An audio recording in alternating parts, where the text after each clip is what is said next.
Hello class. In this lecture हम लोग जो पीछे हमने टॉपिक नंबर 1 और टॉपिक नंबर 2 के बारे में बात करी थी, आज हम टॉपिक नंबर 3 देखने वाले हैं। The topic number 3 is the age of revolutions 1830 से लेके 1848 तक। ठीक है, लेट अस सी क्या कहना चाहता है वे टॉपिक नंबर 3।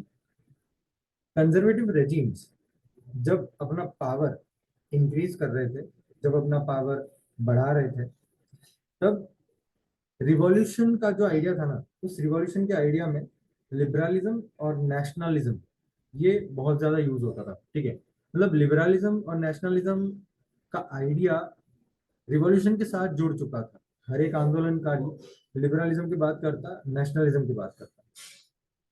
ये ऐसे रीजन्स में फैल चुका था जैसे Italian German states, Ottoman empire, Ireland, Poland, ऐसी जगहों पे वो आइडियाज थे। ये जो रिवॉल्यूशन हुए उस समय पे आफ्टर द कंजर्वेटिव रेजिम्स, ठीक है, तो वो रिवॉल्यूशन किए गए थे बाय द लिबरल नेशनलिस्ट लोग। ऐसे लोग की जो एजुकेटेड मिडिल क्लास के लोग थे, थोड़े पैसे वाले भी थे, पढ़े लिखे थे, मिडिल क्लास के थे, और उसके अंदर प्रोफेसर, स्कूल टीचर्स, क्लर्क्स, फिर कमर्शियल मिडिल क्लास के मेंबर्स, ये सब लोग रिवॉल्यूशन में जुड़ गए थे और ये लोग रिवॉल्यूशन कर रहे थे। चलिए आगे देखते हैं नेक्स्ट पैराग्राफ। अब जो सबसे पहला अपहीवल था, अपहीवल का मतलब होता है अपराइजिंग, ठीक है, रिवॉल्ट, वो हुआ फ्रांस में इन जुलाई 1830। बॉनबॉन किंग्स जो पावर में आ चुके थे, आपने देखा था ट्रीटी ऑफ वियना के बाद बॉनबॉन किंग्स को वापस लाया गया था फ्रांस के अंदर, उनको ओवरथ्रो कर दिया गया। ओवरथ्रो करने का मतलब क्या, हटा दिया गया, और वहां पे एक कॉन्स्टिट्यूशनल मोनार्की लागू की गई। लुइस फिलिप उनके हेड थे। कॉन्स्टिट्यूशनल मोनार्की का मतलब ऐसा होता है कि एक राजा होता है, राजा के अंडर एक नेशनल असेंबली होती है, पार्लियामेंट होता है, और ऐसी सिस्टम होती है। सबसे पहले राजा, फिर नीचे पार्लियामेंट, और पार्लियामेंट में कॉन्स्टिट्यूशन अप्लाई होता है, तो राजा को भी जो काम करने वो कॉन्स्टिट्यूशन के हिसाब से करने पड़ेंगे। तो यहाँ पे अब फ्रांस में क्या हुआ, जुलाई 1830 में एक कॉन्स्टिट्यूशनल मोनार्की लागू की गई और लुइस फिलिप उनके हेड थे। वो जो ड्यूक मैटरनिच था, जिसके बारे में मैंने बात करी थी पहले कि भाई ऑस्ट्रियन चांसलर था और ट्रीटी ऑफ वियना के दौरान उन्होंने होस्ट किया था ट्रीटी ऑफ वियना। तो मैटरनिच ने बोला है कि when France sneezes the rest of Europe catches cold. जब फ्रांस ऐसे छींकता है तो rest of the Europe catches cold, को सर्दी लग जाती है यूरोप को। कहने का मतलब कि फ्रांस में अगर कोई चीज शुरू होती है तो वो धीरे धीरे पूरे यूरोप में फैलेगी। ये जो जुलाई रिवॉल्यूशन है, जुलाई 1830 में हुआ था फ्रांस में, उसको जुलाई रिवॉल्यूशन बोलेंगे हम। ये जुलाई रिवॉल्यूशन की वजह से ब्रसल्स में अपराइजिंग हुआ। ब्रसल्स आप लोग जानते होंगे, ब्रसल्स बेल्जियम का कैपिटल था। तो ब्रसल्स में क्या हुआ कि वहां पे एक अपराइजिंग हुआ, एक रिवॉल्ट हुआ, और इसकी वजह से बेल्जियम वाला जो पार्ट था वो United kingdom of the Netherlands से अलग हो गया। जो पहले आपने देखा था ना ट्रीटी ऑफ वियना में, कि जहाँ पे बेल्जियम को ऐड कर दिया गया था United kingdom of the Netherlands में, तो वो अलग कर दिया गया। तो मतलब रिवॉल्यूशन हुआ और वो अलग हो गया। Next paragraph. नेक्स्ट पैराग्राफ की अगर बात करें तो वहां पे आपको ग्रीक वॉर ऑफ इंडिपेंडेंस के बारे में पता चलेगा। भाई अब क्या हुआ कि ग्रीक वॉर ऑफ इंडिपेंडेंस एक ऐसा इंडिपेंडेंस था, मतलब एक ऐसा जंग था, एक ऐसा लड़ाई था कि जिसके अंदर यूरोप के बहुत सारे पार्ट में नेशनलिस्ट फीलिंग्स जागी। भाई नेशनलिस्ट फीलिंग्स का मतलब देश प्रेम जागा यूरोप के बहुत सारे पार्ट में। अब ग्रीस जो है वो ऑटोमन एम्पायर का पार्ट था since the 15th century. Revolutionary nationalism Europe में जागा। फिर आगे जाके 1815 तक फ्रेंच के अंदर जो रिवॉल्यूशन आया, फिर फ्रेंच रिवॉल्यूशन के बाद वापस से वहां पे मोनार्की आई। तो इंडिपेंडेंस का एक स्ट्रगल ग्रीस के लोगों ने पहचाना, ओरिजिनल ग्रीक्स ने पहचाना, ग्रीक, ठीक है, और वो 1821 में शुरू हुआ था। अब ग्रीस के अंदर जो नेशनलिस्ट लोग थे उनको और भी ग्रीक्स का सपोर्ट मिला जो बाहर की कंट्रीज में रहते थे, और वेस्टर्न यूरोपियन से भी सपोर्ट मिला कि जो ग्रीक कल्चर को सिंपथाइज करते थे। सिंपथाइज करने का मतलब कि भाई वो मानते थे कि नहीं, ग्रीक कल्चर बहुत बढ़िया है और ग्रीक कल्चर और ग्रीस एक नेशन होना चाहिए। तो ऐसे बहुत सारे लोगों से उनको सपोर्ट मिला। पोएट्स और आर्टिस्ट ने ग्रीस को क्या बोला पता है, ग्रीस को बोला है कि ग्रीस जो है ना वो एक यूरोपियन सिविलाइजेशन का क्रेडल है। क्रेडल का मतलब होता है झूला, छोटे बच्चों का जो झूला होता है ना वो। तो उनको बोला गया है कि भाई ग्रीस ही शुरुआत थी यूरोपियन सिविलाइजेशन में, तो वो फ्री होना चाहिए, नेशन बनना चाहिए, राइट। और अभी अभी के जो समय में ग्रीक लोग जो है ना वो ऐसे स्ट्रगल कर रहे थे मुस्लिम एम्पायर के सामने। ओटोमन एम्पायर में था ना वो, तो ओटोमन एम्पायर बेसिकली मुस्लिम लोगों का एम्पायर था। तो भाई ग्रीस जो है वो स्ट्रगल कर रहा था मुस्लिम एम्पायर में। इंग्लिश पोएट लॉर्ड बायरन, उन्होंने फंड्स इकट्ठा किए थे और आगे जाके वॉर में पार्ट भी लिया था, जहाँ पे वो फीवर की वजह से वो एक्सपायर हो गए 1821 में, 1824 में। फाइनली ट्रीटी ऑफ कॉन्स्टेंटिनोपल हुआ 1832 में, और ग्रीक को इंडिपेंडेंट नेशन के तौर पे एस्टेब्लिश किया गया। तो ये बात थी पूरा ग्रीक वॉर ऑफ इंडिपेंडेंस की। अच्छा, थोड़ा ओवरव्यू ले लेते हैं। अब 3.1 आ रहा है। तो फर्स्ट पैराग्राफ में हमने क्या देखा? फर्स्ट पैराग्राफ में मैंने कुछ पॉइंट्स लिखे हुए हैं, जैसे लिबरलिज्म और नेशनलिज्म वो मेन आइडियाज थे रिवॉल्यूशन के। ये कंजर्वेटिव रेजिम्स हुए, उसके बाद रिवॉल्यूशन में ये मेन आइडियाज थे। फर्स्ट पैराग्राफ का बेसिक पॉइंट है। सेकेंड पैराग्राफ में आपको बताया गया है जुलाई रिवॉल्यूशन के बारे में, जो सबसे पहला रिवॉल्यूशन हुआ था जुलाई रिवॉल्यूशन 1830। और लास्ट के 2-3 लाइन में आपको असर बताई गई कि बेल्जियम पे क्या असर आई थी उस रिवॉल्यूशन की, फ्रांस के रिवॉल्यूशन की। फिर ये पैराग्राफ में आपको मेन पॉइंट सारे मिल जाएंगे, टोटल 6 पॉइंट्स मिलेंगे ग्रीक वॉर ऑफ इंडिपेंडेंस के, ठीक है। तो ये आपको टिक कर देना, ग्रीक वॉर ऑफ इंडिपेंडेंस के इसमें 6 पॉइंट आपको मिल जाएंगे। आप एक बार पैराग्राफ रीड कर लेना। 3.1 के बारे में बात करते हैं, romantic imagination and nationalist feeling. Romantic imagination का मतलब होता है कि भाई एक ऐसा एक कल्चर बहुत बड़ा इंपॉर्टेंट रोल प्ले करता है नेशन फॉर्म करने में। मतलब ऐसा नहीं कि खाली जंग और टेरिटोरियल एक्सपांशन की वजह से ही नेशनलिज्म का आइडिया जागा था और देश प्रेम जागा था, कल्चर भी बहुत इंपॉर्टेंट रोल प्ले कर रहा था। तो फर्स्ट पैराग्राफ में कल्चर का डेफिनेशन आपको दिया हुआ है, सेकंड लाइन में कल्चर से लेके फीलिंग्स तक उसको टिक कर देना। तो वो बता रहे हैं कि भाई कल्चर जो है वो एक इंपॉर्टेंट रोल प्ले कर रहा है नेशन के आइडिया को जनरेट करने में। आर्ट, पोएट्री, स्टोरीज, म्यूजिक, ये सब की वजह से नेशनलिस्ट फीलिंग्स जागी थी और नेशनलिस्ट फीलिंग्स वो लोग एक्सप्रेस कर पाते थे। सेकेंड पैराग्राफ में आपको रोमांटिसिज्म का छोटा सा डेफिनेशन दिया हुआ है, डेफिनेशन तो नहीं बोलेंगे, मतलब एक एक्सप्लेनेशन दिया हुआ है कि रोमांटिसिज्म क्या होता है। एक कल्चरल मूवमेंट होता है which sought to develop a particular form of nationalist sentiment। ये एक ऐसा कल्चरल मूवमेंट कि जिसके अंदर ऐसे पर्टिकुलर फॉर्म मतलब क्या, एक देश प्रेम जगाने के लिए कल्चरल मूवमेंट जो किया जाता है उसको रोमांटिसिज्म बोलते हैं।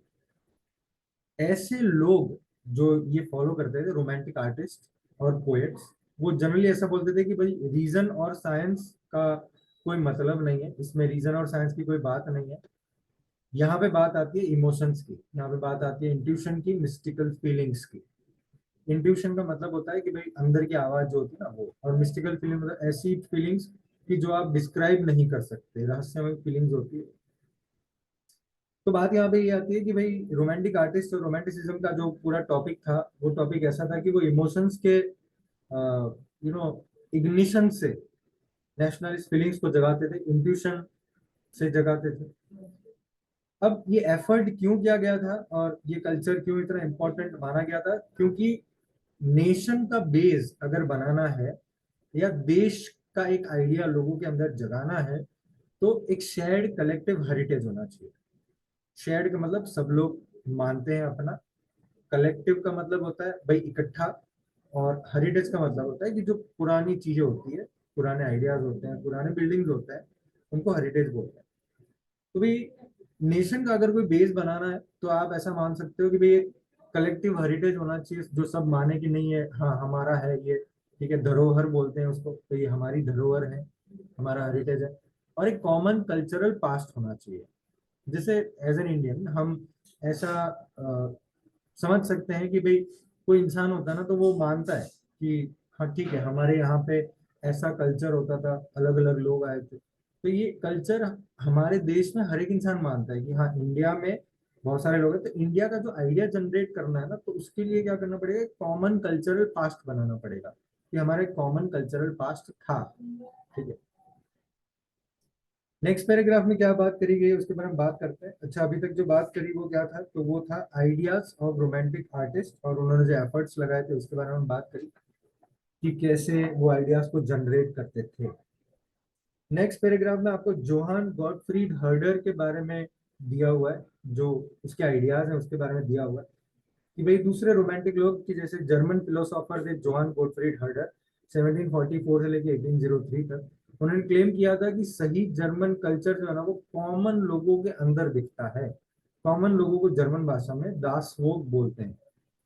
वो बोलते हैं, जोहान गॉटफ्रीड बोल रहे हैं कि भाई अलग अलग फोक सॉन्ग्स, फोक पोएट्री, फोक डांसेस, ऐसे पोएट्री, ऐसे सॉन्ग्स की जो रीजनल हो, वही सही स्पिरिट को बताते हैं, नेशन की सही स्पिरिट को वही बताते हैं। और नेशन की ट्रू स्पिरिट को हम बोलेंगे वोकजिस्ट। वोक्सजिस्ट जो आपको वहां पे वर्ड दिया हुआ है, ये वर्ड आप यूज कर सकते हो एग्जाम में, ठीक है। सो भाई ये फोक कल्चर को और ये अलग अलग पोएम्स को और ये सारी चीजों को इकट्ठा करके रिकॉर्ड करके लोगों को बताना, ये करके फिर नेशनलिस्ट फीलिंग जनरेट करना, तो ये एक आइडियल था ये रोमांटिसिज्म का। नेशनलिस्ट फीलिंग उससे जनरेट होगा कि जब आप बताओगे कि हमारे ऐसे स्टोरीज थे, ऐसी चीजें थी हमारे पहले, राइट, तभी जाके उनको पता चलेगा कि हाँ एक हमारा एक रीजन या हमारे कॉमन कल्चर, कॉमन पास्ट है। ये जो बात बोली ना मैंने कि कॉमन पोएम्स और फेरी टेल्स और ये सारी चीजें, तो बाद में आपको एक बॉक्स नंबर 1 दिया हुआ है, the Grimm brothers folk tales and nation building. इन लोगों ने क्या किया था, बुक्स वुक्स छापी थी, डिक्शनरी छापी थी जर्मन लैंग्वेज में, अरे बहुत पॉपुलर हो गए थे जर्मनी में। उनके बारे में एक बार देख लेते हैं। बॉक्स नंबर 1 आपको दिखाई देता होगा, box number 1, Grimm brothers folk tales and nation building. Grimm's fairy tales बहुत फेमिलियर नेम है। जेकॉब और विल्हेम ग्रीम ये दोनों जर्मन सिटी ऑफ हानाउ में बॉर्न हुए थे 1785 और 1786 में। दोनों ने लॉ पढ़ा, लेकिन सुन वो पुरानी फोकटेल्स को कलेक्ट करने के इंटरेस्ट में लग गए थे, काम करने लगे थे पुरानी फोकटेल्स को कलेक्ट करने में। उन्होंने 6 साल स्पेंड किए विलेज टू विलेज ट्रैवल करने के लिए और लोगों से बात करने के लिए और फेरी टेल्स को लिखने के लिए। ये सारी चीजें उन्होंने कलेक्ट करी। ऐसे फेरी टेल्स उन्होंने कलेक्ट किए जो जनरेशन टू जनरेशन बोल के बताए जाते थे, ठीक है। ऐसे ऐसे कुछ कहानियां होती है ना कि जो कहीं पे लिखी नहीं होती, लेकिन बोल के पास ऑन होती है जनरेशन टू जनरेशन, तो ये सारी कहानियां उन्होंने कलेक्ट करी। ये बहुत पॉपुलर हुई वहां पे चिल्ड्रन और एडल्ट्स में। 1812 में उन्होंने अपने पहले कलेक्शन को पब्लिश किया, फेरी टेल्स को पब्लिश किया, ठीक है। सब्सिक्वेंटली दोनों भाई बहुत ही एक्टिव बने लिबरल पॉलिटिक्स में, specially freedom of the press वाले टॉपिक पे, कि भी प्रेस का फ्रीडम होना चाहिए। प्रेस का मतलब मीडिया, उसका फ्रीडम होना चाहिए, उस आइडियल पे उन्होंने काम किया। इन द मीन टाइम उन्होंने 33 वॉल्यूम डिक्शनरी भी पब्लिश करी जर्मन लैंग्वेज में। 33 वॉल्यूम, 33 बुक्स में डिवाइडेड एक डिक्शनरी। ग्रिम ब्रदर्स ने देखा था कि यार ये जो फ्रेंच डोमिनेशन है जर्मन कल्चर के लिए बहुत खतरनाक है। वो मानते थे कि फोक टेल्स जो उन्होंने कलेक्ट किए थे वो सही में ओरिजिनल जर्मन स्पिरिट बताते थे। उन्होंने अपने प्रोजेक्ट जो था ना, वो प्रोजेक्ट को ऐसा माना था कि भाई वो अपोज कर रहे हैं फ्रेंच डोमिनेशन को, और साथ साथ में वो सपोर्ट कर रहे हैं जर्मन नेशनल आइडेंटिटी बनाने को। तो ये काम उन्होंने किया था, ऐसे फेरी टेल्स को बता के, स्टोरीज को बता के, ठीक है। पैराग्राफ पे आते हैं, मेन पैराग्राफ जो रोमांटिसिज्म के बाद वाला पैराग्राफ है उसके बारे में बात करते हैं। अब क्या हुआ कि वर्नाक्युलर लैंग्वेज और लोकल फोक लोर को कलेक्ट करने का बहुत इंपॉर्टेंस बढ़ गया। वर्नाक्युलर लैंग्वेज का मतलब, वर्नाक्युलर का मतलब होता है कॉमन लोगों की लैंग्वेज, ठीक है। तो कॉमन लोगों की लैंग्वेज पे फोकस बढ़ा। Local folk tales, folk stories, folk poems, ऐसी चीजों को कलेक्ट करना शुरू हुआ। ये नेशनल स्पिरिट तो जगा ही रहे थे, लेकिन साथ साथ में ऐसे लोग जो अनपढ़ थे, ऐसे बहुत सारे लोगों को नेशनलिस्ट मैसेज भी दे रहे थे। पोलैंड का केस यहाँ पे दिया हुआ है। पोलैंड का केस शुरू होता है 4th लाइन से, और फिर ये पैराग्राफ पूरा और उसके बाद वाला पैराग्राफ पूरा बनता है पोलैंड के केस में। तो उसके कुछ 10 मेन पॉइंट है, वो 10 मेन पॉइंट आप पढ़ के एक बार टिक कर लेना। पोलैंड के बारे में अगर केस के बारे में बात करते हैं, तो पोलैंड जो 18th सेंचुरी में डिवाइड हो गया था रशिया, प्रशिया और ऑस्ट्रिया के बीच में, वो उसकी बात करते हैं, ठीक है, मतलब रशिया, प्रशिया और ऑस्ट्रिया के बारे में। इवन दो पोलैंड एग्जिस्ट नहीं करता था इंडिपेंडेंट टेरिटरी के तौर पे, नेशनलिस्ट फीलिंग्स अभी भी अलाइव थी in the form of music and language. Karol Kurpinski for example, उसने नेशनल स्ट्रगल को सेलिब्रेट किया था, उसने ओपेरास, म्यूजिक बनाए थे, फोक डांसेस जैसे पोलोनीज और मजूरका। ये जो फोक डांसेस है वो पोलैंड के फोक डांस भी हो यहाँ पे। तो ये फोक डांसेस और ऐसे म्यूजिक को यूज करके वो नेशनलिस्ट सिंबल्स को बताता था, या नेशनलिस्ट सिंबल्स बना दिए थे। फोक डांसेस को नेशनलिस्ट सिंबल्स बताते थे कि भाई ये हमारा कल्चरल डांस है, हमारा कल्चर है, हम एक हैं, हम पोलैंड के लोग हैं, ये पॉलिश लोग हैं। तो ये सारे डांसेस और म्यूजिक से लोगों के अंदर एक नेशनलिस्ट फीलिंग जगाते थे। आगे बात करते हैं क्या हुआ था पोलैंड में। और लैंग्वेज बहुत इंपॉर्टेंट रोल प्ले कर रहा था। जब रशिया ने पोलैंड का थोड़ा सा पार्ट कैप्चर कर लिया था, तो पॉलिश लैंग्वेज जो है ना वो स्कूल से निकाल दी गई और रशियन लैंग्वेज हर जगह पे लगाई गई।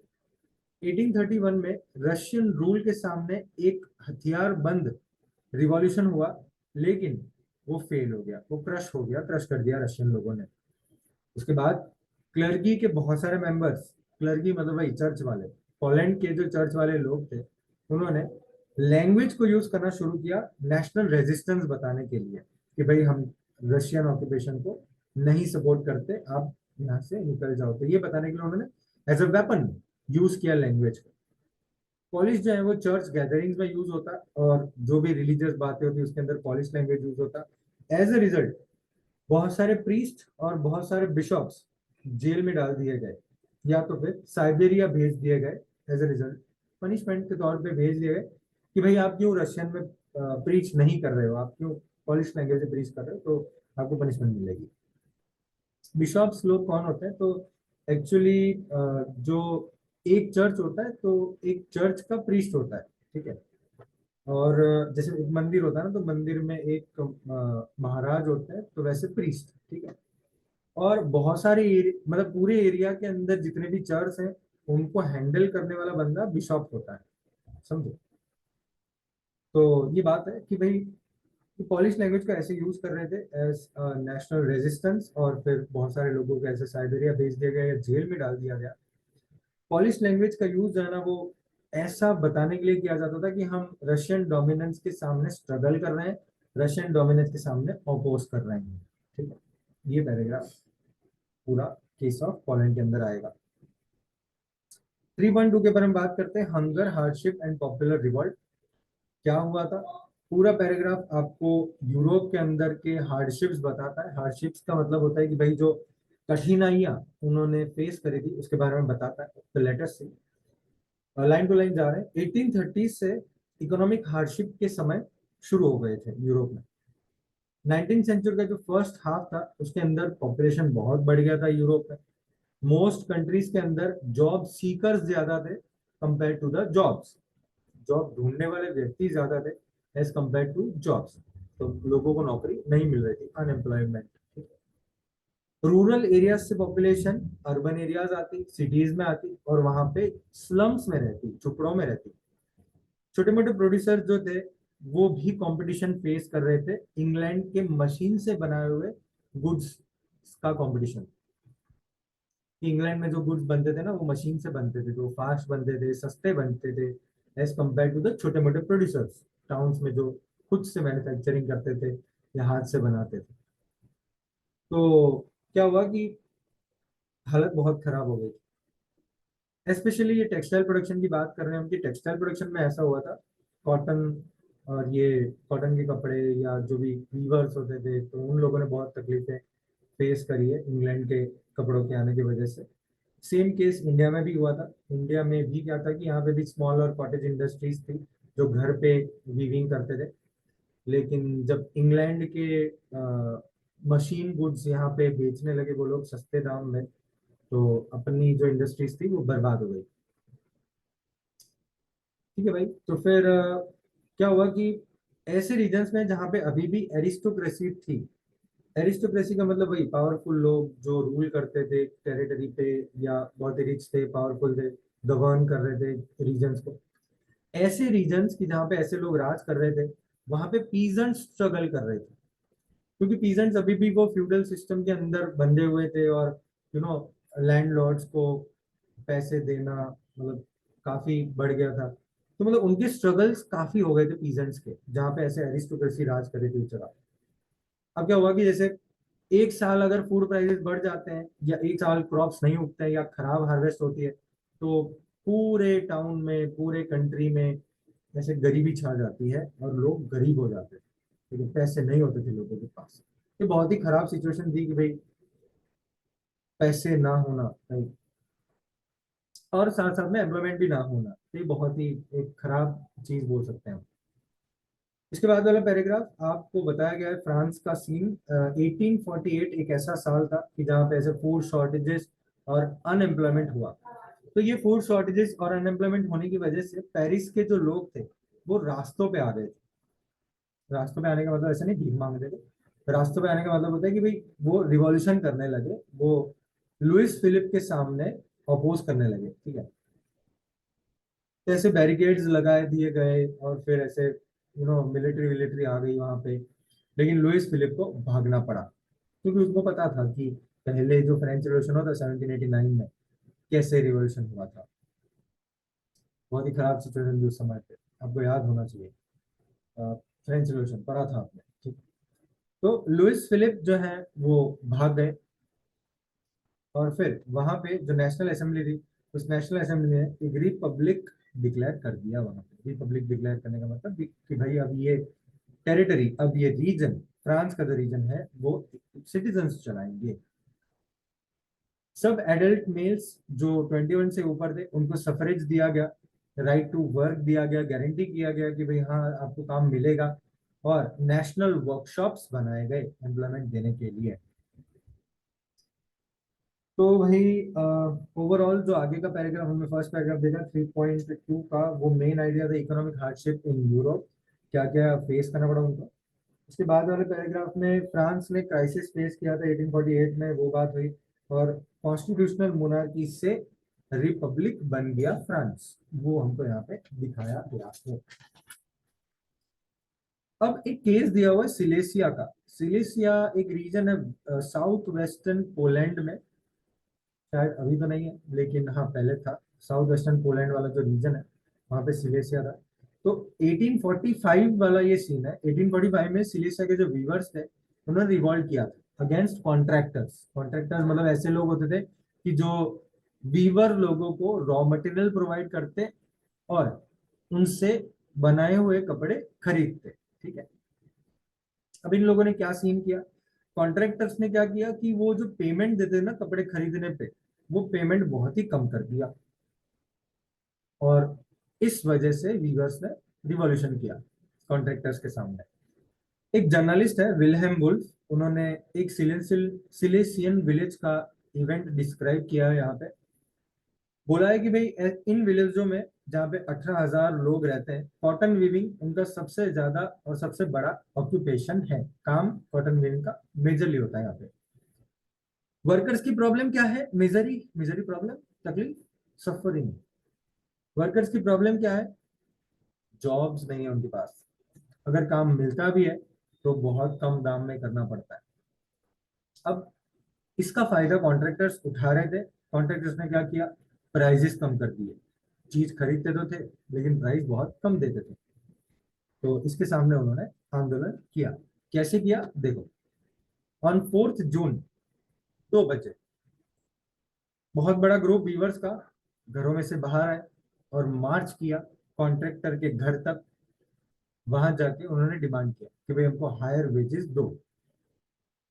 जब वहां पे गए, बात करी, हायर वेजेस डिमांड किए, तो उनको गालियां पड़ी, डिसरिस्पेक्ट हुआ उनका, और धमकियां दी गई। उसके बाद वो नहीं रुकने वाले थे। एक ग्रुप वीवर्स का घर में घुस गया, और वहां पे जो बढ़िया बढ़िया विंडो थे, फर्नीचर था, पोर्सेलिन का सामान था। पोर्सेलिन मतलब भाई जो कप एंड सॉसर जिससे बनता है ना, तो पोर्सेलिन बोलते हैं। हाई एंड, एकदम बढ़िया लगता है, चमकदार। तो भाई विंडो पेन्स, फर्नीचर, पोर्सेलिन का जितना भी सामान था वो सब तोड़ दिया उन्होंने। दूसरे ग्रुप स्टोर हाउस में घुस गए और वहां पे जितना भी कपड़ा पड़ा हुआ था वो सब फाड़ दिया उन्होंने। अब ये सब किया तो कॉन्ट्रैक्टर जो है अपनी फैमिली के साथ भाग गया। कहाँ पे भागा? बाजू वाले विलेज में। और बाजू वाले विलेज ने भी मना कर दिया, बोले हम आपको नहीं रख सकते यहाँ पे, आप आपने गलत किया है, ठीक है, लोगों के साथ। फिर उसने गई, वो गया और राजा की मदद की। 24 घंटे के बाद आर्मी को बुला के लेके आया वो। और जब वहां पे ऐसे लड़ा लड़ी हो गई, फाइटिंग हो गया, ठीक है, तो वहां पे 11 वीवर्स को गोली मार दी गई। 11 वीवर्स को गोली मार दी गई। बात समझ में आ रही है? मतलब बहुत खतरनाक सिचुएशन हुई थी उस समय पे। ये बात हुई थी। ये पार्ट पूरा जो आपको सिलेसिया के बारे में बताया गया है, तो ये पूरा एक एपिसोड है जो वीवर्स का आंदोलन बताता है कि कैसे वीवर्स ने रिवॉल्ट किया था। आगे बढ़ते हैं, 3.3 पे आते हैं। 1848 के बारे में बात करते हैं, the revolution of the liberals. भाई देखो, अब गरीब लोग, अनएम्प्लॉयड लोग, स्टार्विंग पीजेंट्स जो भूख से मर रहे थे, वर्कर्स, ये लोगों ने तो आंदोलन शुरू कर ही दिया था। साथ साथ में एजुकेटेड मिडिल क्लास लोगों ने भी रिवॉल्यूशन चालू किया। फरवरी 1848 में जो फ्रांस में हुआ, उसकी वजह से क्या हुआ था? मोनार्की हट गई और रिपब्लिक बना। वहां पे universal male suffering sorry suffrage मिला, मतलब उनको राइट टू वोट मिला, मेल्स। यूरोप के दूसरे पार्ट में जहां पे अभी भी इंडिपेंडेंट नेशंस नहीं थे, जैसे Germany, Italy, Poland, Austria, Hungarian empire, वहां पे लिबरल मिडिल क्लास के लोगों ने आंदोलन करना शुरू कर दिया। और उनकी डिमांड क्या थी? कॉन्स्टिट्यूशनलिज्म होना चाहिए विद नेशनल यूनिफिकेशन। उनकी डिमांड ये थी कि एक देश होना चाहिए, एक देश होना चाहिए, और उसमें कॉन्स्टिट्यूशन अप्लाई होना चाहिए। अब क्या हुआ? ये सारी चीजों की वजह से, मतलब जो हो रहा था, गरीब लोगों ने जो जैसे आंदोलन शुरू किए, उसकी वजह से इन लोगों ने, लिबरल मिडिल क्लास लोगों ने अपनी डिमांड पुश करना शुरू कर दिया कि भाई हमको एक ऐसा नेशन स्टेट चाहिए जहाँ पे कॉन्स्टिट्यूशन हो, जहाँ पे फ्रीडम ऑफ द प्रेस हो, जहाँ पे फ्रीडम ऑफ एसोसिएशन हो, इकट्ठा करने का फ्रीडम हो, इकट्ठा हो सके हम लोग, ठीक है। तो ऐसी डिमांड वो लोग रखने लगे। अच्छा भाई, फर्स्ट पैराग्राफ हमने देखा। फर्स्ट पैराग्राफ में मेन पॉइंट्स कौन से हैं? कि भाई लिबरल मिडिल क्लास ने वो पुअर अनएम्प्लॉयड का ग्रुप ज्वाइन कर लिया था। फिर लास्ट के 3-4 लाइनों में आपको मिल जाएंगे demand of the liberal middle classes. तो ये दो मेन पॉइंट्स है इस पैराग्राफ में, टिक कर लेना आप लोग। नेक्स्ट पैराग्राफ की बात करते हैं। तो नेक्स्ट पैराग्राफ में क्या बताया गया है? आपको एक अनसक्सेसफुल अटेम्प्ट के बारे में बताया जाएगा जो जर्मनी में हुआ था। मतलब वो अनसक्सेसफुल था, सक्सेसफुल नहीं हो पाया। वो फॉर्म करना चाहते थे कॉन्स्टिट्यूशनल मोनार्की, लेकिन नहीं हो पाया। जर्मन रीजन्स में जहाँ पे बहुत सारे पॉलिटिकल एसोसिएशंस थे और जिनके मेंबर्स मिडिल क्लास प्रोफेशनल्स थे, बिजनेसमैन थे, प्रॉस्परस पैसे वाले आर्टिसंस थे, वो लोग इकट्ठा हुए फ्रैंकफर्ट सिटी में। और वहां पे उन्होंने एक all German national assembly form करी। ऐसी एक नेशनल असेंबली की जहाँ पे सारे जर्मन लोग हैं। 18 मई 1848 831 इलेक्टेड रिप्रेजेंटेटिव्स चलते चलते जा रहे हैं फ्रैंकफर्ट पार्लियामेंट फॉर्म करने को। कहाँ पे जा रहे हैं? चर्च में जा रहे हैं, और वो चर्च है सेंट पॉल का। वहां पे उन्होंने कॉन्स्टिट्यूशन ड्राफ्ट किया, कॉन्स्टिट्यूशन बनाया एक जर्मन नेशन के लिए, जो मोनार्की चलाएगा लेकिन एक पार्लियामेंट होगा। कॉन्स्टिट्यूशन होगा, पार्लियामेंट होगा, भले ही मोनार्की होगा लेकिन कॉन्स्टिट्यूशन पार्लियामेंट के साथ चलेगा वो। जब उन लोगों ने, ये नेशनल असेंबली वाले लोगों ने, डेप्यूटी लोग बोले जाते हैं, डेप्यूटी मतलब ऑफिसर्स लोग, उन लोगों ने जब ये टर्म्स फ्रेडरिक विल्हेम फोर को बताए। ये फ्रेडरिक विलियम फोर कौन है? King of Prussia. जब उनको ऐसा बताया कि हमको ऐसा करना है, तो किंग ऑफ प्रशिया ने रिजेक्ट कर दिया। और जितने दूसरे मोनार्क्स थे, उन दूसरे मोनार्क्स के सामने, मतलब सामने क्या, उनके साथ ज्वाइंट हो गए। फ्रेडरिक विलियम फोर दूसरे मोनार्क्स के साथ ज्वाइंट हो गए, और ये असेंबली के सामने वो अपोज करने लगे। अब क्या हुआ? नेशनल असेंबली के सामने बड़े बड़े लोग अपोज कर रहे हैं, मोनार्की अपोज कर रही है, मिलिट्री अपोज कर रही है। तो भाई अब ऑपोजिशन स्ट्रांग होता गया। पार्लियामेंट का जो सही में आइडियल था ना फॉर्म करने का, वो खत्म हो गया। कि भाई वो चाहते थे कि हम एक ऐसा देश बनाए कि जहाँ पे फ्रीडम ऑफ प्रेस हो, फ्रीडम ऑफ एसोसिएशन हो, फिर कॉन्स्टिट्यूशन हो लागू, ये सारी चीजें खत्म हो गई। उस पार्लियामेंट के अंदर अब खाली मिडिल क्लास के लोग थे, जो वर्कर्स और छोटे मोटे आर्टिसंस के बारे में नहीं सोचते थे। तो वो वर्कर्स और आर्टिसन का जो ग्रुप था ना, वो इन मिडिल क्लास को सपोर्ट करना बंद कर दिया। तब कोई सपोर्ट वपोर्ट तो था नहीं, और एरिस्टोक्रेसी, मोनार्की, मिलिट्री सब उनके सामने पड़े हुए थे। तो एट लास्ट मिलिट्री घुस गई और असेंबली बंद हो गई, डिसबैंड हो गई। डिसबैंड होने का मतलब डिसमेंटल हो जाना, खत्म हो जाना, ठीक है। ये पैराग्राफ के बारे में आपको, ये पैराग्राफ में आपको जो बताया गया है वो मैंने आपको पहले ही बताया। Unsuccessful attempt in Germany to form a constitutional monarchy. ये पूरा टॉपिक अनसक्सेसफुल अटेम्प्ट के बारे में बात कर रहा है। टोटल 7 पॉइंट में डिवाइडेड है, 7 पॉइंट को टिक कर लेना। नेक्स्ट पैराग्राफ में ना थोड़ा विमेन के बारे में बताया, थोड़ा हटके बताया गया ये पैराग्राफ में कि भाई उस समय पे विमेन की क्या सिचुएशन थी। उनको पॉलिटिकल राइट्स नहीं दिए गए थे, वो पहले से नहीं मिल रहे थे उनको। और ये लिबरल मूवमेंट तो हुआ, ये सब ऐसा करना तो चाहते थे, फ्रैंकफर्ट पार्लियामेंट फॉर्म किया, लिबरलिज्म का आइडिया, लेकिन विमेन को लिबरल मूवमेंट के अंदर विमेन ने पार्टिसिपेट भी किया, लेकिन पॉलिटिकल राइट्स नहीं मिले उनको। जो हक मिलना चाहिए था, ऐसे वोट करने का हक जो मिलना चाहिए था, वो उनको नहीं मिला। बहुत सारे पॉलिटिकल एसोसिएशंस फॉर्म किए गए, न्यूज़पेपर्स बनाए गए, पॉलिटिकल मीटिंग्स में, डेमोन्स्ट्रेशंस में पार्ट लिया गया, फिर भी विमेन को हक नहीं मिले। तो सिचुएशन क्या थी कि भाई यहाँ पे जब फ्रैंकफर्ट पार्लियामेंट फॉर्म हुआ था चर्च ऑफ सेंट पॉल में, वहां पे भी विमेन को खाली ऑब्जर्वर्स के तौर पे रखा गया था, विजिटर्स गैलरी में। वहां पे भी उनको राइट टू वोट नहीं था। तो ये बात जानने लायक है कि वहां पे अभी भी विमेन को हक नहीं मिला था। सोर्स सी वाला जो पार्ट है वो एक बार देखो, सोर्स बेस्ड क्वेश्चंस के लिए कैसे लिबर्टी और इक्वालिटी का आइडिया फॉर्म हुआ था। तो यहाँ पे 3 आइडियल्स दिए हुए हैं। सबसे पहला आइडियल है कार्ल वेलकर का। उनका बोलना ऐसा है कि भाई देखो, नेचर ने मेन और वुमेन को अलग अलग फंक्शंस कैरी करने के लिए बनाया है, अलग अलग काम है उनका। मैन जो है वो स्ट्रॉन्गर है, बोल्डर है, फ्रीयर है, ठीक है। तो उनको ऐसे प्रोटेक्टर माना जाता है फैमिली का, प्रोवाइडर माना जाता है कि वो प्रोवाइड करेंगे फैमिली के लिए, पब्लिक टास्क करेंगे, लॉ, प्रोडक्शन, डिफेंस में, मतलब जो काम है वो सब डिफेंस में, लॉ में, प्रोडक्शन में वो लोग करेंगे।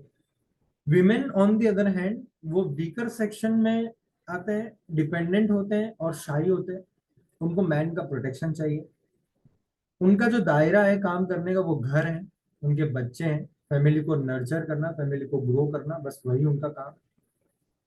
तो ये आइडियल्स उस समय पे रखते थे। तो उनका पूछना ये था, कार्ल वेलकर का पूछना ये था कि भाई और क्या प्रूफ चाहिए डिफरेंसेस का, इक्वालिटी से तो परेशानी हो जाएगी, और फैमिली में जो रिस्पेक्ट होती है मैन की वो तो खत्म हो जाएगी। ऐसा आइडियल्स कार्ल वेलकर रखते थे, जो फ्रैंकफर्ट पार्लियामेंट के मेंबर थे, ठीक है। लुइस ऑटो पीटर्स, वो एक पॉलिटिकल एक्टिविस्ट थे जिन्होंने वुमेन्स जनरल फाउंड किया, और सब्सिक्वेंटली आगे उन्होंने एक फेमिनिस्ट पॉलिटिकल एसोसिएशन फॉर्म किया। फेमिनिस्ट का मतलब होता है awareness of women's rights and interests based on the belief of the social, economic and political equality of the genders. Feminist होने का मतलब होता है कि भाई विमेन के हक होने चाहिए, विमेन को इंटरेस्ट पे ध्यान देना चाहिए, और मानना उनका ऐसा था कि इक्वालिटी मिलनी चाहिए सब जेंडर को, ठीक है, विमेन वाले जेंडर को। तो उनको बोला जाता था फेमिनिस्ट। तो उन्होंने कैसी ऑर्गेनाइजेशन फॉर्म की थी, फेमिनिस्ट पॉलिटिकल ऑर्गेनाइजेशन। न्यूज़पेपर का उनका जो सबसे पहला इश्यू था, उसके अंदर एक एडिटोरियल आया था, और एडिटोरियल में लिखा था कि चलो पूछते हैं मेल्स को, मैन को, ऐसे मैन की जिनके अंदर जीने और मरने की इच्छा होती है लिबर्टी के लिए, आजादी के लिए, है ना, वो सारे लोगों के लिए लड़ रहे हैं क्या, सारे ह्यूमन बींग्स के लिए लड़ रहे हैं। जब आप ये क्वेश्चन पूछोगे, लुइस बोलती है कि जब आप ये क्वेश्चन पूछोगे तो वो इजीली रिस्पॉन्ड करेंगे, हाँ हम सारे ह्यूमन बींग्स के लिए लड़ रहे हैं। लेकिन वो जो एफर्ट कर रहे हैं, वो एफर्ट खाली 1/2 ऑफ द ह्यूमैनिटी के लिए ही है, खाली मैन के लिए। लिबर्टी तो इंडिविजिबल होती है, विमेन के लिए तो वो कुछ काम कर नहीं रहे। विमेन तो अभी भी, उनको कोई भी हक नहीं मिल रहा। लिबर्टी तो सबको मिलनी चाहिए, लिबर्टी इज इनडिविजिबल। तो वो बोल रहे हैं कि फ्री मैन को टॉलरेट नहीं करना चाहिए कि वो अनफ्री लोगों के साथ रहे। अनफ्री लोग मतलब विमेन। तो बोले बोले फ्री मैन को विमेन के आजू बाजू नहीं रहना चाहिए, क्योंकि विमेन जो है वो अभी भी अनफ्री है। कहने का मतलब कि भाई विमेन को फ्रीडम देनी चाहिए। इसी न्यूज़पेपर के एक पढ़ने वाले व्यक्ति ने एडिटर को एक लेटर लिखा था, और उसमें लिखा हुआ था कि बात बहुत सही है आपकी, ये बहुत ही रिडिकुलस है और बहुत ही अनरीजनेबल है कि भाई हम वुमेन को पॉलिटिकल राइट्स डिनाई कर रहे हैं, हालांकि उनको राइट टू प्रॉपर्टी मिला हुआ है और वो यूज कर रहे हैं, वो ऐसे फंक्शंस कर रहे हैं, वो ऐसी रिस्पॉन्सिबिलिटीज लिए हुए हैं कि जिसकी वजह से सबको बेनिफिट हो। तो ऐसा अन्याय क्यों? क्या ये गलत नहीं है कि जो बेवकूफ से बेवकूफ गाय भैंस चराने वाला व्यक्ति होता है उसको वो राइट टू वोट दिया हुआ है सिंपली क्योंकि वो एक मेल है, where as highly talented women को, कि जिनके पास बहुत सारी प्रॉपर्टी है, उनको ये हक से आप छोड़ दो, या मतलब उनको ये हक ना दो, इवन दो वो स्टेट को मेंटेन करने के लिए बहुत सारी मेहनत कर रहे हैं। तो ये बात उनकी बहुत सही है। ये चर्चा हो रही है यहाँ पे। ये जो ऊपर वाली बात है जो कार्ल वेलकर ने बोली, वो कार्ल वेलकर की बात में बताया गया है कि मैन और वुमेन में क्या डिफरेंस बताया गया था उस समय पे। लुइस ऑटो पीटर्स ने बताया कि कैसे वुमेन को हक नहीं मिल रहा है और मिलना चाहिए। और एक एनोनिमस रीडर ने बोला गया है कि मतलब उन्होंने ओपिनियन बताया अपना कि हाँ आपकी बात सही है कि वुमेन को हक मिलना चाहिए, क्यों नहीं मिल रहा है, वो इतना राइट टू प्रॉपर्टी है उनके पास और इतने टैलेंटेड वुमेन, तो उनको भी हक मिलना चाहिए, वो भी कंट्रीब्यूट कर रहे हैं। तो ये मतलब पूरा टॉपिक वुमेन के आधार पे है। हाँ भाई, तो यहाँ पे खत्म होता है ये वुमन वाला टॉपिक, और हम वापस से बात करते हैं वही वाली बात की कि जो जर्मन रीजन में जो अनसक्सेसफुल अटेम्प्ट हुआ उसके बाद कंजर्वेटिव फोर्सेस जो यूरोप में थे, उन लोगों ने ऐसे दिमाग बना लिया था कि यार देखो कितना भी मेहनत कर लो हम पुराना वर्ल्ड ऑर्डर नहीं बना पाएंगे, पुराना जो व्यवस्था था वो नहीं बना पाएंगे। मोनार्की जो थी वहां पे, वो अब समझ गई थी कि ये रिवॉल्यूशन के साइकिल्स, ये रिवॉल्यूशन होना फिर उसको दबा देना, रिवॉल्यूशन होना दबा देना, ये जो साइकिल है ना वो तभी बंद होगी जब आप थोड़ी सी फ्रीडम दे दोगे। हेंस 1848 के सालों के बाद, 1848 के साल के बाद जो ऑटोक्रेटिक मोनार्कीज थी सेंट्रल और ईस्टर्न यूरोप में, उन्होंने चेंजेस लाना शुरू कर दिया, जो चेंजेस वेस्टर्न यूरोप में ऑलरेडी आ चुके थे 1815 के पहले। सर्फडम, बॉन्डेड लेबर को उन्होंने अबॉलिश कर दिया। 1815 के पहले वेस्टर्न यूरोप में नेपोलियन ने ये सब बंद कर दिया था, लेकिन अब सेंट्रल और ईस्टर्न यूरोप में ये सब बंद होगा, सर्फडम बॉन्डेड लेबर ये बंद हुआ। ठीक है, किन्होंने बंद किया? हैब्सबर्ग के सारे एम्पायर में जितने भी टेरिटरीज आते हैं उन्होंने बंद किया। रशिया ने बंद किया ये सर्फडम और बॉन्डेड लेबर। हैब्सबर्ग रूलर्स ने हंगेरियंस को और ज्यादा फ्रीडम दी 1867 में। ऑटोनॉमी का मतलब होता है खुद से अपनी टेरिटरी को चलाना। तो ये पार्ट जो आपको दिख रहा है उस पार्ट के अंदर बताया गया है कि कंजर्वेटिव फोर्सेस ने कंसेशन दिया और सेंट्रल और ईस्टर्न यूरोप ने सर्वडम और बॉन्डेड लेबर को अबॉलिश किया 1848 में। ठीक है, part 4, the making of Germany and Italy. चलिए बात करते हैं जर्मनी और इटली के बारे में। क्या एक आर्मी नेशन का आर्किटेक्ट बन सकती है? क्या एक आर्मी नेशन बना सकती है? अब तक तो आपने देखा कि लोग मेहनत कर रहे थे, लोग ही प्रयास कर रहे थे, लेकिन क्या एक आर्मी बना सकते? लेट अस 1848 के बाद यूरोप के अंदर जो नेशनलिज्म का आइडिया था वो डेमोक्रेसी और रिवॉल्यूशन से अलग हो गया। अब जो नेशनलिस्ट सेंटिमेंट्स थे वो कंजर्वेटिव लेके आए। कंजर्वेटिव कौन से नेशनलिस्ट सेंटिमेंट्स लेके आए वो तो अपने को पता नहीं, ठीक है, लेकिन वो जो नेशनलिस्ट फीलिंग्स लेके आए लोगों के अंदर, वो क्यों लेके आए थे वो अपने को पता है। वो क्यों लेके आए थे? स्टेट पावर को बढ़ाने के लिए, अपने रीजन को बढ़ाने के लिए, as well as political domination करने के लिए। पॉलिटिकल डोमिनेशन मतलब उनका एक बहुत बड़ा साम्राज्य हो, एक बहुत बड़े रीजन पे वो राज करे और ज्यादा डेवलपमेंट हो और ज्यादा जमीन मिले उनके राज्य को। अब ये जो है ना वो जर्मनी और इटली में देखा गया है, जिनको नेशन स्टेट के तौर पे आगे जाके यूनिफाई किया गया। आपने देखा था कि नेशनलिस्ट फीलिंग्स जगी थी मिडिल क्लास जर्मन्स में, जो 1848 में उन्होंने प्रयास किया जर्मन कॉन्फेडरेशन को एक नेशन स्टेट बनाने का, एक इलेक्टेड पार्लियामेंट फॉर्म करने का। ये जो नेशन स्टेट बनाने का और पार्लियामेंट बनाने का ये उनका प्रयास था, वो प्रयास दबा दिया गया था। किसने दबाया था? मोनार्की और मिलिट्री ने दबाया था। लेकिन सपोर्ट किसने किया था भाई? सपोर्ट किया था प्रशिया के जंकर्स लोगों ने। जंकर्स का मतलब लार्ज लैंड ओनर्स, जिनके पास बहुत बड़े टुकड़े थे जमीन के, ऐसे लोगों ने उनको सपोर्ट किया। उसके बाद प्रशिया ने टेरिटरी बनाने का ठान लिया। प्रशिया ने लीडरशिप ले ली। प्रशिया ने बोला कि हम नेशनल यूनिफिकेशन करते हैं। अब आप सोच रहे होंगे कि भाई प्रशिया के राजा फ्रेडरिक विल्हेम फोर, जिन्होंने अपोज किया था, वही क्यों सपोर्ट करेंगे? भाई वही सपोर्ट नहीं करेंगे। प्रशिया के उस समय के राजा अलग थे।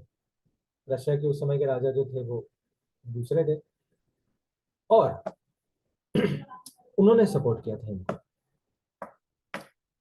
तो भाई सपोर्ट क्यों किया था? रशिया का टेरिटरी बढ़ाने के लिए, कि रशिया के अंदर और भी टेरिटरीज इंक्लूड हो जाए। ठीक है, नाम चेंज में क्या होता है? कॉन्स्टिट्यूशनल मोनार्की है, मोनार्की तो है, तो राजा को तो क्या अपना टेरिटरी तो मिल रहा है। तो उसके बाद रशिया ने ऐसे लीडरशिप ले लिया और नेशनल यूनिफिकेशन करने का मूवमेंट शुरू किया। उसके chief minister Otto von Bismarck ने ये प्रोसेस बनाया पूरा, और ऐसा बोल सकते हैं कि भाई वो आर्किटेक्ट थे इस प्रोसेस के। प्रशियन आर्मी की मदद से और प्रशियन पॉलिटिक्स की वजह से उन्होंने ये पूरा काम कंप्लीट किया। 3 वॉर्स हुए, बहुत बड़े वाले। 7 सालों के अंदर अंदर 3 वॉर्स हुए, और ऑस्ट्रिया, डेनमार्क और फ्रांस, इनके साथ वॉर हुए थे। हर एक में प्रशिया जीता, और फिर जाके जो टेरिटरीज उनको लेनी थी वो टेरिटरीज उन्होंने ली। जनवरी 1871 में प्रशियन किंग विलियम वन को जर्मन एम्परर बताया गया। प्रशियन किंग जो थे विलियम वन उस समय पे, उनको बोला गया कि भाई आप अब जर्मन एम्परर है, और ये बहुत बड़ा एक टेरिटरी बना हुआ है, उसका एम्परर है, उसके एम्परर है आप। ये सेरेमनी हुई थी वर्सेलीज में, तो ये आप याद रखना कि ये सेरेमनी वर्सेलीज में हुई थी। ठीक है। एक बिटरली कोल्ड, बहुत ही ठंडे मॉर्निंग में 18 जनवरी 1871 में एक असेंबली हुई, जहां पे जर्मन स्टेट्स के अलग अलग प्रिंसेस इकट्ठा हुए, आर्मी के रिप्रेजेंटेटिव्स इकट्ठा हुए, इंपॉर्टेंट प्रशियन मिनिस्टर्स इकट्ठा हुए, उसके साथ चीफ मिनिस्टर भी थे ओटो वॉन बिस्मार्क। ये सब इकट्ठा हुए पैलेस ऑफ वर्सिलीज में। वहां पे एक हॉल था, हॉल ऑफ मिरर्स, वहां पे इकट्ठा हुए, और वहां पे ये नया जर्मन एम्पायर फॉर्म किया गया। और उसमें जो राजा था वो था काइजर विलियम वन, रशिया का। काइजर का मतलब होता है जो एक टॉप लेवल का एम्परर होता है, उसको जर्मन लैंग्वेज में काइजर बोलते हैं। ठीक है, तो विलियम वन को काइजर बनाया गया और एक जर्मन एम्पायर फॉर्म किया गया। ये वाली बात हुई। ठीक है, ये पूरा ऐसे जर्मन प्रोसीजर आप बोल सकते हो। उसके बाद जर्मनी का ये जो नेशन बिल्डिंग प्रोसेस था ना, उससे आपको पता चलता है कि प्रशियन का स्टेट पावर कितना था। बहुत ही पावरफुल था प्रशियन। ये जो नया स्टेट बना वो बहुत ही मजबूत बना था।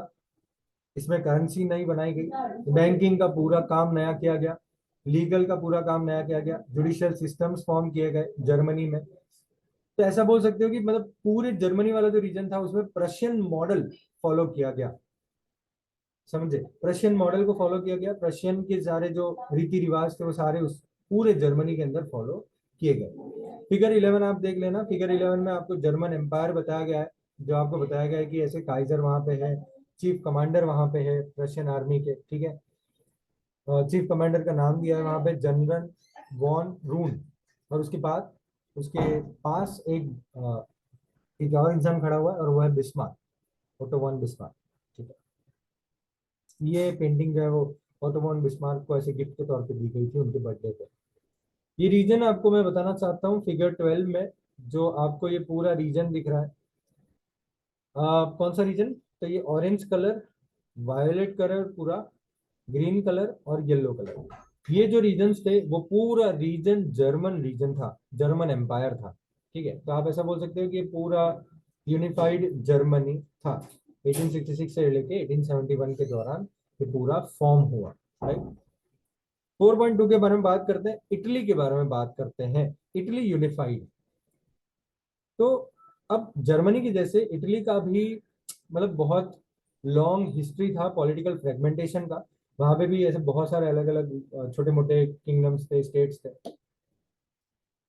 अब इटालियंस जो थे, इटालियन लोग, वो बहुत सारे डायनास्टिक स्टेट्स में डिवाइडेड थे। डायनास्टिक स्टेट्स का मतलब होता है कि एक ऐसा स्टेट कि जहां पे एक डायनास्टी रूल कर रही हो। डायनास्टी का मतलब एक राजा का बेटा राजा, राजा का बेटा राजा, ऐसे एक डायनास्टी फॉर्म हुई है, ठीक है।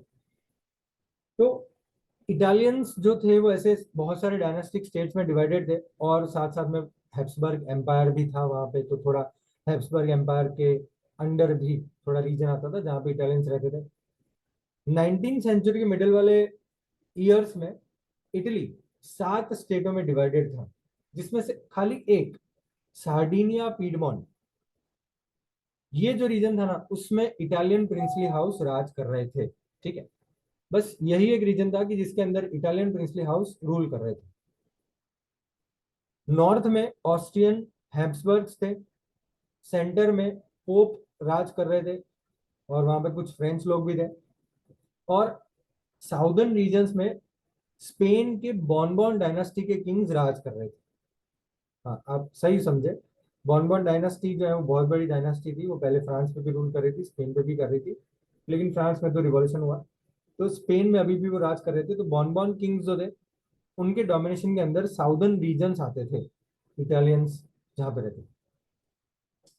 इवन इटालियन लैंग्वेज भी एक कॉमन फॉर्म में नहीं था, अलग अलग डायलेक्ट्स में था, अलग अलग रीजनल वेरिएशंस में था।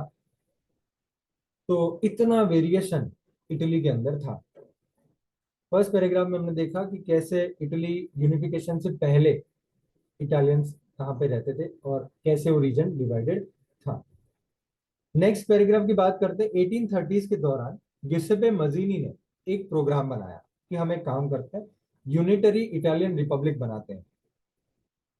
उसने एक सीक्रेट सोसाइटी फॉर्म करी जिसका नाम था यंग इटली, जो आप पहले पढ़ चुके हो। उसके गोल्स फुलफिल करने के लिए उसने ये सीक्रेट सोसाइटी बनाई थी, इटालियन रिपब्लिक फॉर्म करने के लिए। लेकिन प्रॉब्लम क्या हुआ, 1831 और 1848 में जो रिवॉल्यूशनरी अपराइजिंग्स हुए वो फेल हो गए।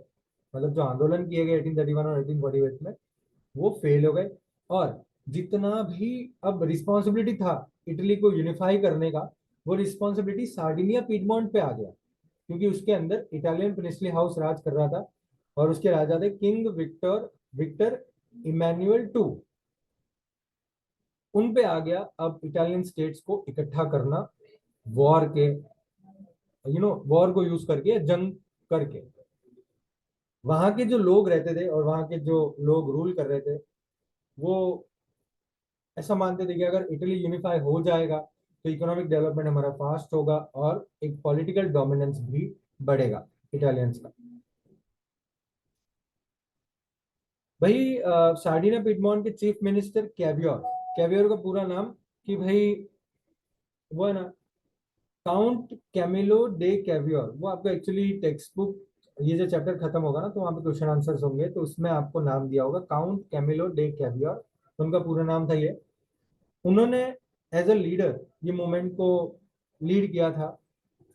इटली के जो भी रीजन्स थे उनको यूनाइट करना चाहते थे वो कोई रिवॉल्यूशनरी या वो कोई डेमोक्रेट नहीं थे। दूसरे इटालियन लोगों जैसे जो पैसे वाले थे, ठीक है, तो वो भी फ्रेंच बहुत बढ़िया बोल लेते थे एज कम्पेयर टू इटालियन। लेकिन फिर वो इटली के चीफ मिनिस्टर थे तो काम तो करना पड़ेगा। तो उन्होंने क्या किया, फ्रांस के साथ अलायंस किया। फ्रांस के साथ उन्होंने फ्रेंडशिप करी, ऐसे एग्रीमेंट्स किए। और एग्रीमेंट करने के बाद सार्डिनिया पीडमोंट ने ऑस्ट्रियन फोर्सेस को हरा दिया 1859 में। जो ऑस्ट्रियन फोर्सेस थे हैब्सबर्ग एम्पायर वाले, वो ऑस्ट्रियन फोर्सेस को उन्होंने हरा दिया 1859 में। ये आर्मी का काम था और ये आर्मी के साथ किया गया। अब रोल में आता है जुसेप्पे गरिबाल्डी। जुसेप्पे गरिबाल्डी ने ये इटालियन रिवॉल्यूशन का आइडिया उन्होंने एक्सेप्ट किया था और उन्होंने ये काम शुरू किया था, रिवॉल्यूशन का काम उन्होंने शुरू किया था। 1860 में वो साउदर्न इटली में गए और किंगडम ऑफ द टू सिकिलीज में गए। वहां पे जो लोकल पीजेंट्स थे उन लोगों का सपोर्ट उन्होंने पाया, और सपोर्ट पाने के बाद स्पेनिश रूलर्स को उन्होंने वहां से भगा दिया। 1861 में विक्टर इमैनुअल टू को यूनिफाइड इटली का राजा बता दिया गया। हाउएवर, इटालियन पॉपुलेशन जितनी भी थी उसमें से बहुत सारे लोग अनपढ़ थे, तो उनको पता ही नहीं था कि ये नेशनलिस्ट आइडियोलॉजी क्या होता है और लिबरलिज्म क्या होता है, तो उनको उसका आइडिया ही नहीं था, समझे। तो बात यहाँ पे ये आती है कि गरीबाल्डी को सपोर्ट करने वाले लोग जो साउदर्न इटली में थे, उन्होंने इटालिया का वर्ड ही नहीं सुना था। इटालिया मतलब इटालियन रीजन या इटली जो हम इंग्लिश में बोलते हैं, तो इटालिया का वर्ड ही नहीं सुना था उन्होंने। वो ऐसा मानते थे कि ला टालिया विक्टर इमैनुअल की वाइफ है, और विक्टर इमैनुअल अपनी वाइफ के लिए ये जंग कर रहे हैं। समझ में आया? तो उनको पता ही नहीं था कि मतलब एक यूनिफाइड रीजन क्या था, लेकिन फिर भी बस गरीबाल्डी को वो सपोर्ट कर रहे थे कि हाँ ऐसा एक यूनिफाइड सिस्टम होना चाहिए। ये बात है। रीजन आपको यहाँ पे मैं बता दूं, जरा मैप की बात कर लेते हैं। यहाँ पे आपको मैप दिखाई देंगे। मैप में आपको दिखाई देगा ऑन द आपके टेक्स्ट बुक के राइट हैंड साइड, और मेरे यहाँ पे अगर मैं देखूं तो मेरे लेफ्ट हैंड साइड, यहाँ पे आपको जो इटली दिया हुआ है वो है बिफोर यूनिफिकेशन वाला इटली। यहाँ पे आप देखोगे ऑरेंज कलर में सेवोय सार्डिनिया लिखा हुआ है, और नीचे भी एक ऑरेंज कलर का पार्ट है, तो उतना रीजन सार्डिनिया का था। फिर लोम्बार्डी वेनेशिया जो आपको दिख रहा है वो एक्चुअली ऑस्ट्रियन एम्पायर वहां पे राज कर रहा था, हैब्सबर्ग एम्पायर वहां पे राज कर रहा था। पर्मा, मॉडेना और टस्कनी जो आपको ग्रीन कलर में दिख रहा है, वहां पे हैब्सबर्ग एम्पायर के डचिस थे। डचिस का मतलब पता चल रहा है, वो मैंने आपको बताया था पहले पिछले लेक्चर में। डचिस का मतलब होता है एक ऐसी टेरिटरी कि जो राजा के अंडर में आती है, उस एम्पायर के अंडर में आती है, लेकिन वो थोड़ा इंडिपेंडेंट होती है, तो राजा के एक लेवल डाउन वाले लोग हैंडल करते हैं। फिर यहाँ पे दिखा देता है पिंक कलर में पापल स्टेट, वहां पे पोप राज कर रहे थे। पोप क्रिश्चियनिटी के टॉप लेवल के होते हैं, ठीक है। और वहां पे थोड़े फ्रेंच लोग भी थे, फ्रेंच टेरिटरी भी था। फिर है kingdom of both Sicilies. Kingdom of both Sicilies से स्पेनिश रूलर्स थे, बॉर्नबोन डायनेस्टी वाले, जो हमने आगे बात करी। बाजू वाला जो मैप है वो आपको दिया हुआ है आफ्टर यूनिफिकेशन का मैप। तो आप देखो पूरा जो ऐसे वायलेट कलर दिख रहा है, पर्पल कलर दिख रहा है, तो वो पूरा पार्ट इटली है, ठीक है। और वो पूरे पार्ट को ईयर्स दिए हुए हैं आपको कि कब उन्होंने कैप्चर किया था वो पार्ट। आप नोटिस करोगे वहां पे 1870 दिया हुआ है, एक तो 1858 दिया हुआ है, तो वो तो सॉरी सार्डिनिया वाला पार्ट है। वो तो था ही इटालियन प्रिंसली हाउस। 1858 से 1860 वाले सालों में लोम्बार्डी, वेनेशिया, परमा, मोडेना, टस्केनी ये उन्होंने हासिल किया। पोप वाला रीजन हासिल किया। 1870 जो दिया हुआ है वो फ्रेंच रीजन है। फ्रेंच वाला रीजन वो हासिल नहीं कर पाए थे क्योंकि उन्होंने अलायंस किया था फ्रेंच के साथ। तो जब फ्रेंच वाले लोग वहां से गए तब वो रीजन इटली के अंदर इंक्लूड किया गया। किंगडम ऑफ द बोथ सिकिलीज 1860 दिया हुआ है आपको, तो वो गुसेपे गरीबाल्डी ने मदद करी थी किंगडम ऑफ द बोथ सिकिलीज को हासिल करने में। तो वो 1860 के दौरान इटली के अंदर ज्वाइंट हो गया था। ये बात है भाई इटली की। गिुसेppe गरीबाल्डी के बारे में थोड़ी इन्फॉर्मेशन दी है बॉक्स नंबर 2 में। मेन मेन पॉइंट्स देखते हैं हम। गिुसेppe गरीबाल्डी जो है वो इटालियन फ्रीडम फाइटर में सबसे बड़े इटालियन फ्रीडम फाइटर थे। उनकी फैमिली कोस्टल ट्रेड में थी। कोस्टल ट्रेड मतलब जो नाव में बैठ के व्यापार करते हैं, एक जगह से दूसरी जगह। और वो खुद मर्चेंट नेवी में सेलर थे।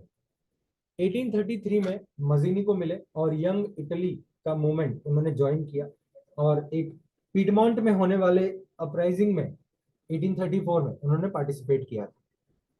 अपराइजिंग तो दब गया और गरीबल्डी भाग गए साउथ अमेरिका। वहां पे 1848 तक रहे। 1854 में उन्होंने विक्टर इमैनुअल टू को सपोर्ट किया था इटालियन स्टेट्स को यूनिफाई करने में। 1860 में गरीबाल्डी ने वो एक्सपीडिशन किया था जहां पे बहुत सारे वॉलंटियर्स को लेके वो साउथ इटली गए। 30,000 से ज्यादा लोग, 30,000 जितने लोग इकट्ठा हुए थे। ये जो एक्सपीडिशन किया था, ये जो लोग एक साथ गए थे, उसको बोला गया expedition of the 1000 to south Italy. ये जो लोग थे ना, उनको रेड शर्ट्स बोला जाता था, मतलब वो वॉलंटियर आर्मी थी, ऐसा आप बोल सकते हो, आर्म्ड वॉलंटियर्स, इनके पास हथियार थे। तो 1867 में गरीबाल्डी ने आर्मी ऑफ वॉलंटियर्स लेके रोम तक वो पहुंच गए थे। रोम एकदम नीचे आता, लड़ने के लिए। पापल स्टेट्स, जहां पे फ्रेंच लोग थे, वहां पे वो पहुंचे थे। अब प्रॉब्लम क्या हुआ कि रेड शर्ट जो है ना, वो फ्रेंच और पापल ट्रूप्स के सामने नहीं टिक पाए थे। 1870 में जब प्रशिया के साथ वॉर होने की वजह से फ्रांस को अपने ट्रूप्स को वहां से भेजना पड़ा, तब जाके पापल स्टेट्स पूरा इटली के अंदर इंक्लूड हुआ था। यहाँ पे आपको फिगर 15 दिया हुआ है, जहां पे आपको बताया गया है कि गरीबाल्डी किंग विक्टर को हेल्प कर रहे हैं एक बूट पहनने में, और बूट के ऊपर इटली लिखा हुआ है। आप नोटिस करोगे कि बूट का जो शेप है ना, वो इटली का शेप है, ठीक है। और यहाँ पे आपको बताया गया कि गरीबाल्डी ने नीचे से बूट पकड़ा हुआ है, तो इसका मतलब ये हुआ कि भाई वो साउथ इटली को उन्होंने कैप्चर कर लिया है, और विक्टर इमैनुअल जब वो ऊपर से पैर डाल रहे हैं ना बूट के अंदर, तो इसका मतलब वो इटली को ऊपर से इन्वेड कर रहे हैं और नीचे से गुस्से पे गरीबाल्डी का सपोर्ट है। बात करते हैं हम the strange case of Britain. Nation state का जो आइडिया था ना, कुछ बुद्धिमान लोग ऐसा मानते हैं कि नेशन स्टेट का जो आइडिया था, और सही में एक नेशन स्टेट जिसको बोला जाए, वो था ग्रेट ब्रिटेन। ब्रिटेन में नेशन स्टेट का जो फॉर्मेशन था ना, उसमें कोई रिवॉल्यूशन या उसमें कोई आंदोलन नहीं हुआ था, बहुत लंबा प्रोसेस था वो। एक्चुअली 18 सेंचुरी से पहले कोई भी ब्रिटिश नेशन नहीं था। वहां पे जितने भी आइलैंड्स थे, वहां पे जो लोग रहते थे, वो बहुत ही डिवाइडेड थे। जैसे इंग्लिश लोग रहते थे, वेल्श लोग रहते थे, स्कॉट लोग रहते थे, आयरिश लोग रहते थे। ये सारे एथनिक ग्रुप्स के खुद के कल्चरल और पॉलिटिकल ट्रेडिशंस होते थे। लेकिन जब English as a nation grow हुआ, तो वो अपना इन्फ्लुएंस इन जगहों पे बनाना चाहता था। इंग्लिश कैसे फ्री हुआ? तो 1688 में 1688 में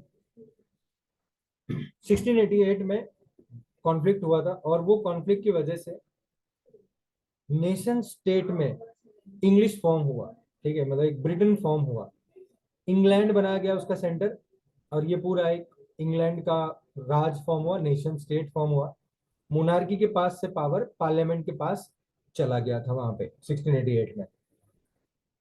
एक्ट ऑफ यूनियन उन्होंने इंप्लीमेंट किया। इंग्लैंड और स्कॉटलैंड के बीच में एक एक्ट ऑफ यूनियन हुआ था, जिसकी वजह से United kingdom of great Britain बना।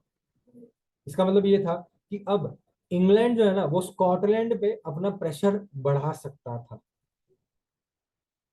ब्रिटिश पार्लियामेंट के अंदर मोस्टली इंग्लैंड के लोग थे, इंग्लिश मेंबर्स थे। ब्रिटिश आइडेंटिटी का बनना ये मतलब बना कि स्कॉटलैंड का जो कल्चर था, स्कॉटलैंड के जो पॉलिटिकल इंस्टीट्यूशंस थे, वो सब दबा दिए गए, सिस्टमेटिकली दबा दिए गए। वहां के जो कैथोलिक लोग थे, उनको जब वो इंडिपेंडेंस के लिए चाहते थे कि भी हमको इंडिपेंडेंस मिले, तो उनको बहुत ही टेरिबल तरीके से दबा दिया गया, उनको टेरिबल तरीके से डिस्ट्रॉय कर दिया गया। स्कॉटिश नेटिव लोग थे, उनको अपनी नेटिव लैंग्वेज बोलने से मना कर दिया गया, गैलिक लैंग्वेज थी उनकी, और अपने नेशनल ड्रेस को पहनने से मना कर दिया गया, और बहुत सारे लोगों को तो अपने मातृभूमि से भगा दिया गया। आयरलैंड का भी यही सिचुएशन था, आयरलैंड भी उसके बाजू में ही है, तो आयरलैंड भी यही फेस करा उसने भी। वो एक ऐसा कंट्री था कि जो कैथोलिक्स और प्रोटेस्टेंट्स के बीच में डिवाइडेड था। कैथोलिक्स और प्रोटेस्टेंट्स दो ग्रुप हैं। क्रिश्चियन जो क्राइस्ट को मानते हैं ना, तो उसमें कैथोलिक और प्रोटेस्टेंट दो अलग अलग ग्रुप हैं। जैसे आप बोल सकते हो कि जैसे कोई भी एक रिलीजन होता है ना, तो उसके अंदर अलग अलग लोग होते हैं कि जो अलग अलग, अपने यहाँ पे तो क्या होता है कि अलग अलग भगवान को मानते हैं, लेकिन यहाँ पे ऐसा नहीं था। कैथोलिक्स और प्रोटेस्टेंट्स ऐसे लोग थे, कैथोलिक्स लोग जो बेसिकली चर्च को मानते थे, चर्च जो बोले वही सही, ठीक है। और प्रोटेस्टेंट लोग वैसे थे कि जो क्वेश्चन करते थे कि भाई भगवान हम मानते हैं, क्राइस्ट को हम मानते हैं, लेकिन क्या ये चर्च की बोली हुई सारी बातें सही है? क्वेश्चन वहां पे खड़ा होता था प्रोटेस्टेंट्स लोगों में। तो मतलब ऐसे लोग कि जो ऐसा मानते थे कि भाई क्वेश्चन हो रहा है उनको कि चर्च की बात सही है या नहीं, उनको प्रोटेस्टेंट बोला जाता था। और ऐसे लोग जो फॉलो करते थे ब्लाइंडली, ब्लाइंडली तो नहीं बोलेंगे लेकिन फेथफुली चर्च को फॉलो करते थे, उसको कैथोलिक बोला जाता। अब वहां पे क्या हुआ कि आयरलैंड के अंदर लार्जली कैथोलिक कंट्री थी वो। तो ब्रिटिश लोगों ने क्या किया, इंग्लैंड के लोगों ने क्या किया, इंग्लिश लोगों ने क्या किया, वहां पे जो प्रोटेस्टेंट्स थे उनको उन्होंने सपोर्ट किया कि भाई हम डोमिनेंस बनाते हैं, चलो इस कंट्री के ऊपर। कैथोलिक रिवॉल्ट्स हुए ब्रिटिश डोमिनेंस के सामने, लेकिन वो सारे दबा दिए गए। एक फील्ड रिवॉल्ट हुआ वुल्फ टोन और उसके यूनाइटेड आयरिश मैन ने किया था 1798 में। उसके बाद आयरलैंड को फोर्सफुली यूनाइटेड किंगडम के अंदर डाल दिया गया 1801 में। एक नया ब्रिटिश नेशन बना था जो एक डोमिनेंट इंग्लिश कल्चर रखता था। नए ब्रिटेन के सिंबल्स, जो ब्रिटिश फ्लैग था, यूनाइटेड यूनियन जैक का फ्लैग, नेशनल एंथम उनका बना God save our Nobel king. English language को एक्टिवली प्रमोट किया गया। और जो पुराने नेशंस थे वो खाली सबॉर्डिनेट पार्टनर्स के तौर पे रह गए। सबॉर्डिनेट पार्टनर मतलब ऐसे कोई काम के नहीं, ठीक है, इस यूनियन में कोई काम के नहीं थे। जो मेन था वो इंग्लिश ही थे उस पूरे यूनियन में। तो ये सीन था पूरा। आयरलैंड का पूरा पैराग्राफ दिया है, स्कॉटलैंड का पूरा पैराग्राफ दिया है, case of Scotland, case of Ireland, कैसे एक ब्रिटिश नेशन बना, ये आपको दिया हुआ है। तो एक बार आपको रीड करना है। पार्ट 5 हम नेक्स्ट लेक्चर में शुरू करेंगे। तो आज हमने पार्ट 3 और पार्ट 4 देखा पूरा। पार्ट 3 और पार्ट 4 खत्म होने के बाद एक बार पार्ट 1, पार्ट 2, पार्ट 3, पार्ट 4 चारों पार्ट को रीड कर लो। जो मेन मेन पॉइंट्स है उसको टिक कर लो, नोट्स बना लो। नोट्स बनाने के बाद एक बार रिवाइज कर लो। नेक्स्ट लेक्चर में हम शुरू करेंगे पार्ट 5 और पार्ट 6 बहुत जल्द। थैंक यू और बाय बाय।